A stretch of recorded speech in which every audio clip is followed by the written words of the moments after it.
শহীদ ওসমান হাদির মৃত্যুর জন্য একটা ক্ষুদ্র প্রতিবাদ হিসেবে প্রচেষ্টা করতেছি। আমরা জানি সম্পূর্ণ বাংলাদেশে এটা করা হচ্ছে, এজন্য আমরা যে ওসমান হাদির চিত্র অঙ্কন করে বা প্রতিবাদের ভাষা দিয়ে আমরা প্রতিবাদ জানানোর চেষ্টা করতেছি। আমরা জানি বাংলাদেশ স্বাধীনের 54 বছর হয়ে গেছে, কিন্তু তবু আমরা সেই স্বাধীনতাটা পাচ্ছি না। এই জন্য আমাদেরকে সেই স্বাধীনতার জন্য বারবার লড়াই করতে হচ্ছে। 24-এ আমরা একটা লড়াই দেখে আসছি, যেখানে 1600 মানুষের মতো মৃত্যুবরণ করছে, অনেকে হাত পা গেছে, মানে প্রচুর খারাপ অবস্থা। এখন যেহেতু আমরা বাংলাদেশটাকে সঠিক করে আনার চেষ্টা করতেছি, সেখানেও আসে রাজনীতিক অনেক উন্নতির কারণে যারা ঠিকভাবে দেশটাকে চালানোর চেষ্টা করতেছে তারাও চালাইতে পারছে না, তাদেরকে মারে ফেলা হচ্ছে। আমরা আজকে সকলে উপস্থিত হয়েছি আমাদের হাদি ভাই, যিনি কিছুদিন আগে শহীদ হয়ে গেলেন, দেশের জন্য কাজ করে গেছেন। তার মৃত্যুর দাবিতে আমরা তাকে নিয়ে গ্রাফিতিতে এখানে উপস্থিত হয়েছি, গ্রাফিতি করার জন্য। এবং তার মৃত্যুতে সরকারের কাছে আমরা তীব্র দাবি জানাই যেন অতি দ্রুত তাকে যে খুন করেছে তাদের শনাক্ত করে তাদের জোরদার শাস্তির ব্যবস্থা করা হয়। আমাদের সকলের দাবি একটাই, আমরা হাদি ভাইয়ের খুনের বিচার চাই এবং অতি দ্রুতই চাই। তাই আজকে আমরা এখানে সকলে উপস্থিত হয়েছি। আমরা কোনো এক জায়গার গোষ্ঠী নই, আমরা সকল ছাত্র জনতার উদ্যোগেই এই উদ্যোগটি আজকে আমরা এখানে উপস্থাপন করেছি। আমরা আশা করছি অতি দ্রুতই সরকার আমাদের দাবিটি মেনে নেবেন।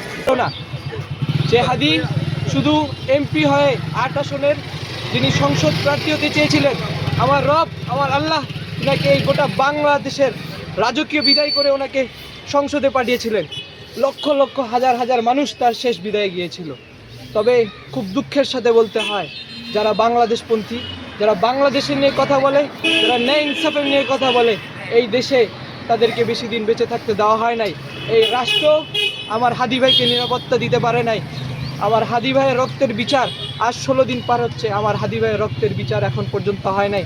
আমরা দেখেছি গত 2 দিন ধরে শাহবাগে আমার হাদি ভাইয়ের ভালোবাসায় লক্ষ লক্ষ মানুষ আজ শাহবাগে বসে আছে তার বিচারের দাবিতে, অথচ এখন পর্যন্ত তার বিচারের আমরা সরকারের দিক থেকে দৃষ্টিনন্দন কোনো ধরনের কথা বা কোনো ধরনের ভঙ্গি আমরা দেখতে পেরে নেই।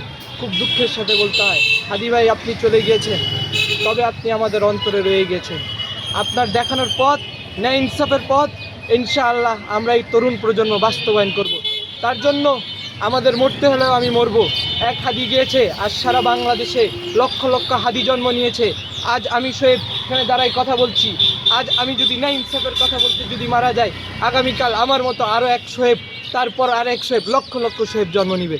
তবে এই দেশে হাদি ভাইয়ের ন্যায় ইনসাফ আমরা প্রতিষ্ঠা করব এবং অনতি বিলম্বে আর হাদি ভাইয়ের হত্যার বিচার এই বাংলার জমিনে হতে হবে এবং দৃশ্যমান হতে। আপনারা সবাই জানেন, আমাদের জুলাই গণ অভ্যুত্থানের অন্যতম আমাদেরই এক সহযোদ্ধা এবং ইনকিলাব মঞ্চের মুখপাত্র